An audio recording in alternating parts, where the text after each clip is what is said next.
It's the 21st edition of the prestigious Tata Mumbai Marathon, which beckons now, and we have with us one of the most accomplished sprinters of our generation, Andre de Grasse, who's here with us. Andre, first of all, welcome to India. How do you feel? Yeah, no, I feel great. I'm happy to be here today.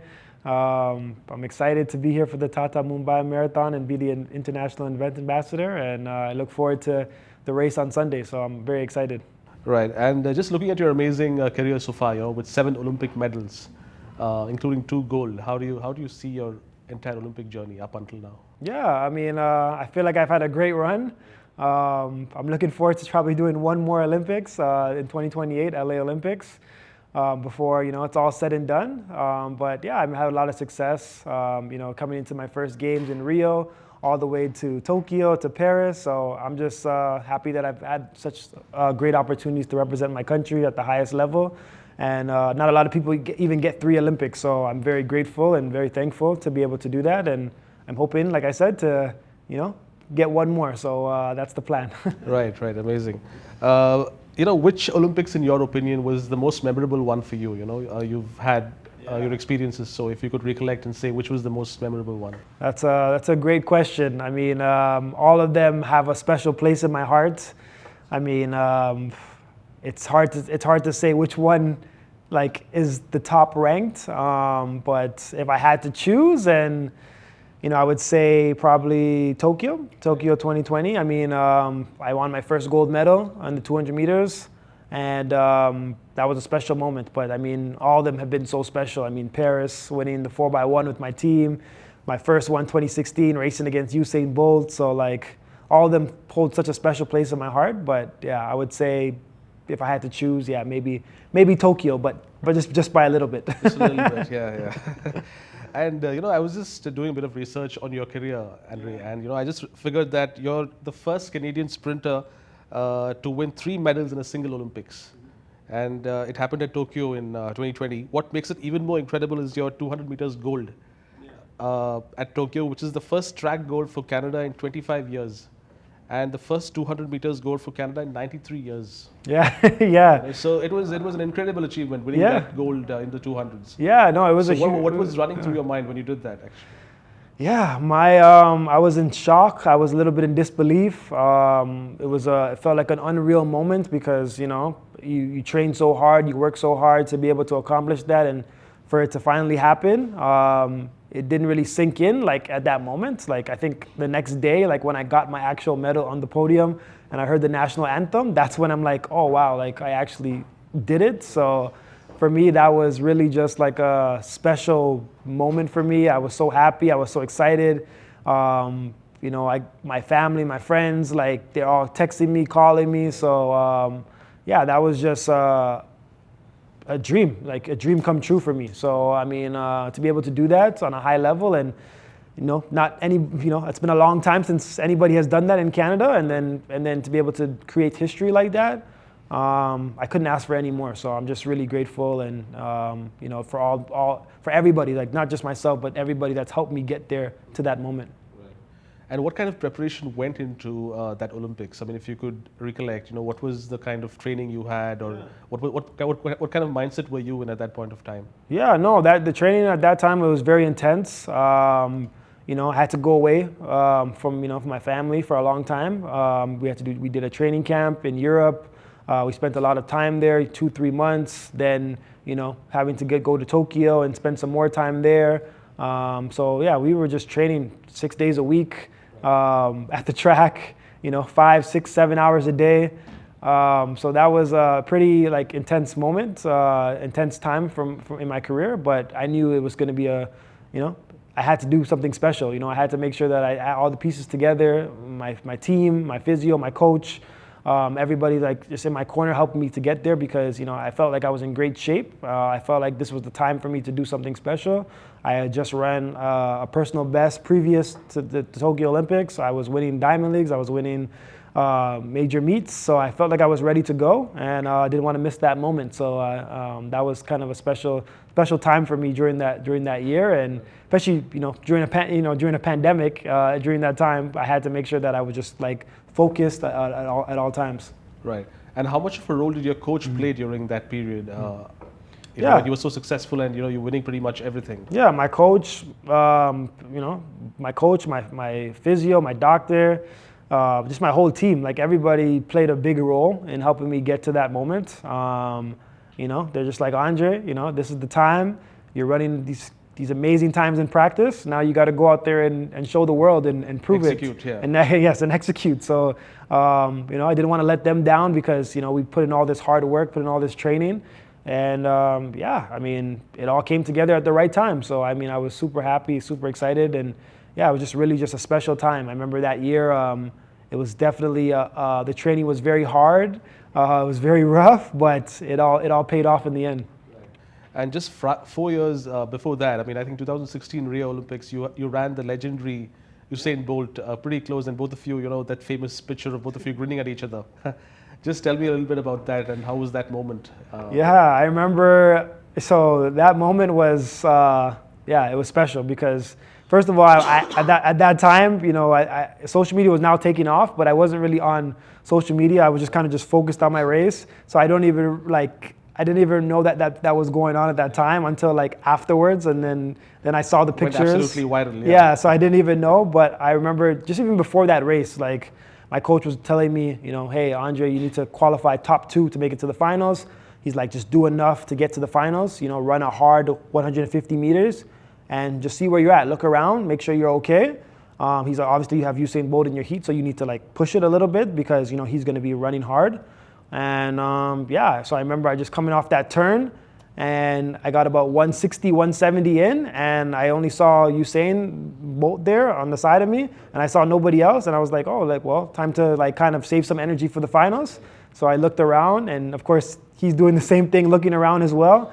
And it was just one of those moments where we're like, oh, like he was smiling, I was smiling, and we're like trying to see who's gonna, you know, try to save as much energy as possible. So I just remember after the race, like he was kind of like waving his hand and waving his finger, and he's like, hey, you know, you're not gonna beat me, so you need to. Yeah, he's an extremely competitive. Yeah, player, he's a very competitive. He's like, you're not gonna beat me, so don't try to do anything funny, you know. So he's a character. Of course, I wanted to win. I wanted to beat him. I'm a competitor myself. So, you know, I'm still grateful for that moment, and even to finish second to the fastest man in the world at the time. I was at a young age. You know, not a lot of people have done that, so I was just still excited for that moment. Right.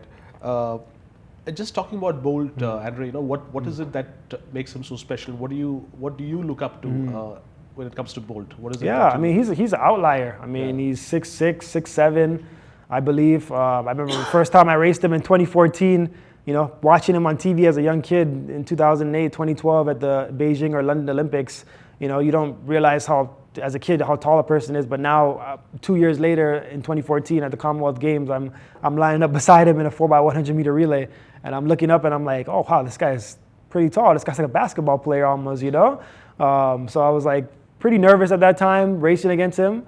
But I knew that one day I was like, I want to be, you know, just as good as him and be one of the best, the way the crowd kind of just cheers him on. Because he's the benchmark, he said that. Yeah, he said, yeah. So he definitely was a very like inspiration for me to, you know, be one of the best. And like I wanted to, and even him like just giving me advice and throughout the year saying, you know, hey, I have what it takes to be one of the best. That gave me a lot of confidence in myself to do good things. Just to get that appreciation from him. Yeah. So, I mean, yeah, it was incredible. I mean, racing against him for the last, you know, it was a short period of time. I only got to race against him for like 2 years, but I wish I had more opportunities to race him and like get a chance to beat him because I'm just a competitor and like, you know, I love competition, but definitely just, you know, picking his brain and being able to get some wisdom from him and advice over the years, it's definitely helped me a lot in my training and going forward. And Andre, from 2015 until 2023, you won a medal in every Olympic and World Championship final. You know, you've been that consistent. How do you manage to achieve that kind of consistency? How do you sustain that? Because it's not easy at that level, you know, to win a medal every single time you go into a World Championship or an Olympics. Yeah, I mean, it's a lot of work. It's tough, but yeah, I just try to work hard. I mean, I try to believe in myself. Of course, having that team around me with my coach, knowing when to peak at the championships. You know, he's always like telling me, "Don't worry, stay patient." You know, sometimes you might have some early races where, it's not going great or you're not running as fast. But he said, just don't worry, calm. We're gonna when the championship come, we're gonna run fast. We're gonna do good things. You just have to continue to trust the process. So for me, that was all I did. I just listen to my coach, make sure that I listen to my body as well, and just have a good support system around me to make sure that when I get to the games, I have everything that I need with nutrition, hydration, make sure I get enough sleep. And those things all played a role. When I was able to do that and go to the championship, I knew I was ready. Once I put on that Canada kit and I represent my country and I go out to the stadium, like a light bulb just switches and I know it's game time and I know I'm ready to compete. Lovely. And just tell me about your family and how much of a role have they played. It's because it's very important for a professional sports person to have a great support system, and how much of that support has your family been for you, right from a very young age? Yeah. And what was the motivation? Also, what was the motivation for you to get into athletics? And take it up as a career? Yeah, I could tell you the story. I mean, I got into athletics very, very late. I was about 16, 17 years old at the time. I came from like a basketball, soccer background, or as you guys call it, football. Yeah, and I just remember the one day. So I was going on the bus. We have like the bus. I don't know if you guys have buses here, Yeah, but we do, the transit for the street. And I was on my way going home, and I bumped into one of my friends at the time, and he was going to track practice. We were catching up, and he was telling me, "Hey, where are you going?" I said, "I'm going home." I mean, where are you going? He said, "I'm going to track practice." Right. And he's like, I was like, "You're going to track practice?" I'm like, you can run fast? Like you're fast?" He's like, "Yeah, I'm very fast." I'm like, so he was asking you. Yeah, and I was like, no. And I was like, no way you're fast. Like I don't believe that. So he's like, "No, come out to the track meet next weekend on Saturday, and come run and let's race." And as a kid, you're like, "Okay, all right, I'll take you up on that." And so I remember going back to my school. I asked my professor and said, "Hey, can I join the track team?" And they said, "Yeah, come. Yeah, we have space." And the next week later, I went to the track meet, and I had no idea like how track was at this time. Like, I mean, of course I watched it on TV, but I never saw it physically in person. And I see everybody lining up in spikes, and they have like all this competitive gear on. And I was like, I don't have that, I have my running shoes at the time. So I had to ask a friend. I said, "Hey, can I borrow a pair of your spikes for the race?" He said, "Yeah, no problem." I borrowed the spikes, and now I go to the race and I see starting blocks, and I have no idea how to use these starting blocks. Right. So instead, I just stand up straight and like kind of like in, I don't know, baseball position. I stand to the left, and I look at the starting gun. I was clueless. Yeah, I had no idea. And I end up still winning. I end up still beating my friend, and I ran 10.90 seconds. And that's when the coach, my first coach, Tony Sharp, he was an Olympian in the 1984 LA Olympics. He said, hey kid, hey Andre, you are very fast. Like, I've never seen anything like this before. He's like, "You should come join my track club." And I joined the track club, and kind of that's how I got into the sport. And now what's the next big target for you? I mean, LA Olympics is 2 years away. So, focusing on that now? Or? Yeah, I mean, this year, of course, we have the Commonwealth Games. So I think I'm going to participate in the Commonwealth Games. It's in the UK. I've always loved competing in the UK. So I think that's the plan for this year. And then next year is the World Championships in Beijing in China. So that will be kind of like, helping me a stepping stone to get ready for LA Olympics. And so I want to kind of run these next 2 years and prepare myself to get ready for those LA Games. But definitely, that's the goal. Still wanting to be one of the best in the world, one of the fastest in the world. And I know I got to continue to keep putting in that work. Right.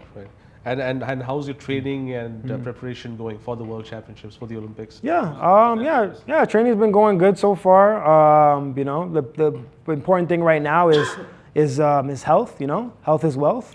And just trying to stay healthy, make sure that I'm doing all the right things that I'm used to doing, making sure I'm learning from my mistakes. I've been having a good time. I've been having fun. Like sport, the thing about running is it's always fun. It's always a challenge every single time. You learn something new every day about yourself, about the sport.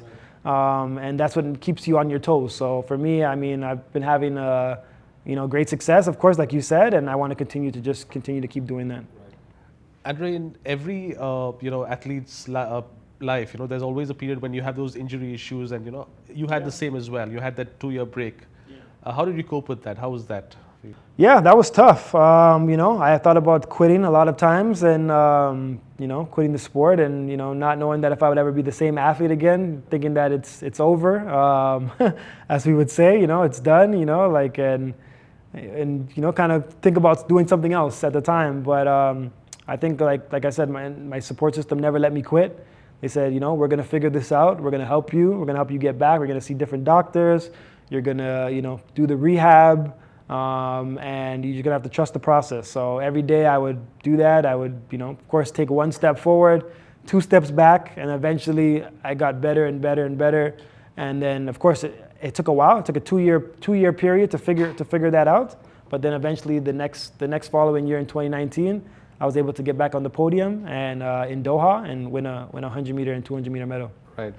Andre, and one last question. India is going to host the 2030 Commonwealth Games, and we're also planning to bid for the 2036 Olympics. I heard about that. Yeah, that's nice. So what are your thoughts on that? Yeah, I mean, that would be amazing. I would love to come back to India again for the Commonwealth Games, like as an ambassador maybe or something like that. So that would be pretty cool. I mean, I don't know if I'll be running by then, but I think LA would be, kind of my last Olympic Games. But we'll see. We'll see. By 2036 India, I don't think I'll be running. I'll be like over 40. But yeah, maybe the Commonwealth Games in 2030. Maybe there's a chance I'd be an ambassador, or maybe I might still be running. Who knows? But yeah, I look forward to it. I'm excited to see that come to life, because I heard that. It's been a long time since you guys hosted a sporting game. So 2010 was the last one we hosted the Commonwealth Games. That was New Delhi, right? Delhi, yes. So yeah, and I wasn't running at the time, so I was still a kid. Okay, Andre, thank you so much for your time, and we wish you a wonderful stay in India, and all the best for everything that lies ahead. Yeah, thank you. Thank you so much. Thank you. Thanks.